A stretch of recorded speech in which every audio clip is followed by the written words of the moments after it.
Far, far away, beyond the last curve of the Silver River, there lay a little village called Willowmere. It was a quiet place where time moved slowly, and the nights smelled of jasmine and dreams. Every evening, when the sun dipped behind the hills, the big silver moon rose high and wrapped the whole village in her soft glow. The rooftops shimmered like pearls, and the gentle light made even shadows smile. Children would look out from their windows, wave their tiny hands, and whisper, "Good night, Miss Moon." The moon would smile, her glow rippling across the sky like silk. But one strange night, when the sky turned dark, the moon didn't come.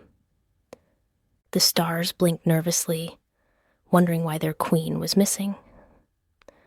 The rivers turned black without her reflection, and the villagers looked up, puzzled and a little afraid.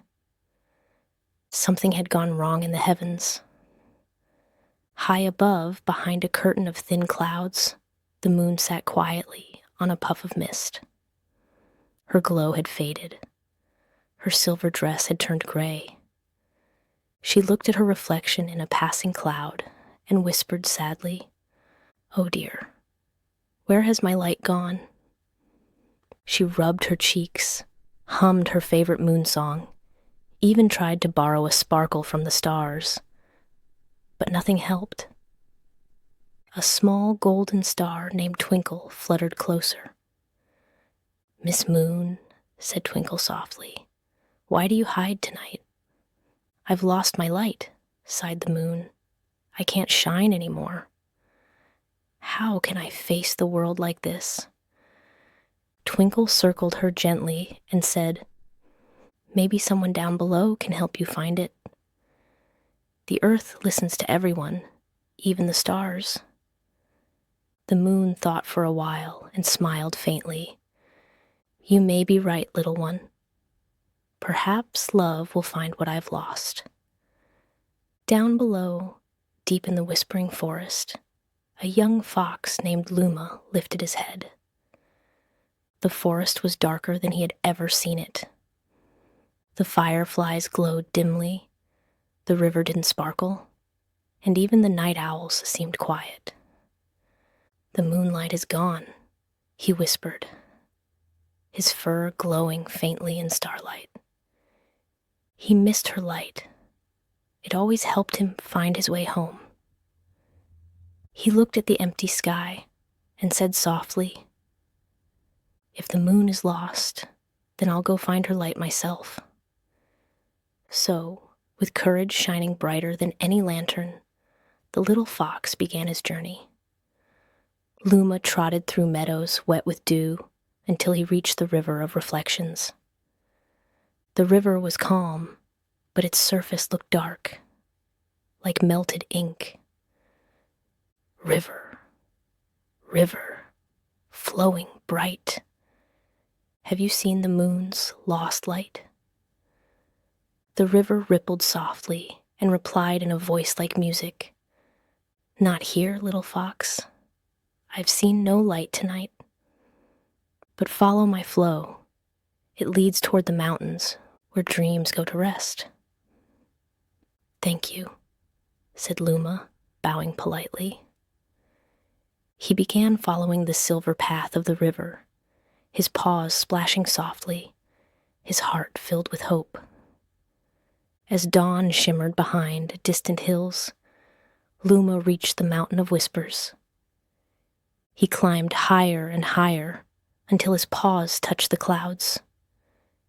There, floating in the air, stood the palace of the Cloud Queen, made of mist, moonlight, and dreams. The Cloud Queen appeared, her gown woven from sunlight and raindrops. "Oh, little fox," she said kindly, "why do you wander the skies?" "I'm looking for the moon's light," Luma said. "Have you seen it?" The queen smiled and said, Last night I saw a tiny spark drift through my palace. It fell eastward, toward the dream meadow. Perhaps what you seek has landed there. Luma bowed deeply. Thank you, Cloud Queen. Then he leapt onto a wind current and drifted toward the land of dreams. After a long journey, Luma found himself in a meadow unlike any other. It shimmered like a painting made of dreams. Tiny glowing bubbles floated around, each holding a dream. A giggling child, a flying whale, a field of candy-colored flowers. And there, nestled between them, floated a small silver glow. My moonlight, gasped Luma. He leapt forward, but before he could touch it, a voice spoke from the shadows. Careful, traveler. It was the guardian of dreams, a wise old owl with golden eyes. This light belongs to the moon, yes, the owl said, but it has grown weak. To return it, you must polish it, not with tools, but with kindness. Luma tilted his head. How do I do that? The owl smiled gently.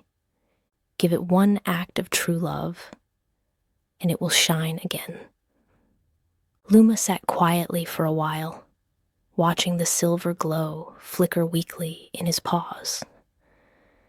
Then he closed his eyes and whispered, Dear moon, your light has always guided me.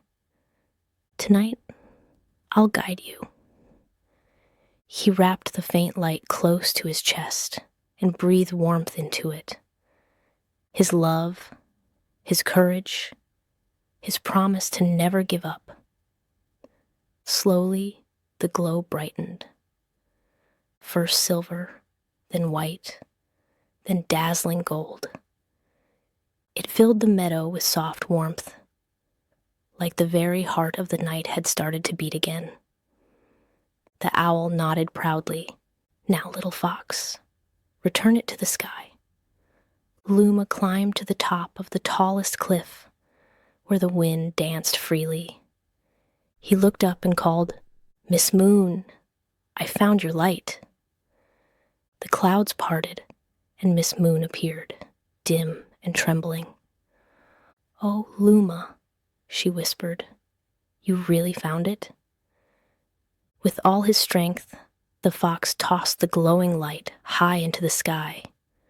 It soared upward, spinning and sparkling, until it touched the moon's cheek.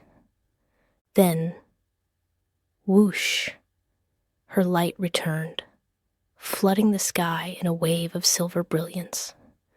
The stars sang, the river sparkled again, and Miss Moon smiled down, her face shining brighter than ever. Thank you, my brave little fox, she said. Because of your love, I can shine again. Luma yawned, curling his tail. I'm just glad the night isn't dark anymore. Sleep now, my friend, said the moon softly. I'll keep watch. And so the moonlight returned to Willowmere. The rivers glittered once more, and the children, peeking from their windows, smiled sleepily. Good night, Miss Moon, they whispered. High above, the moon smiled back. Good night, my little fox. Love will always find its light. The wind grew soft. The world fell quiet. And beneath the glowing silver sky, the little fox dreamed of clouds, rivers, and a moon who would never forget him.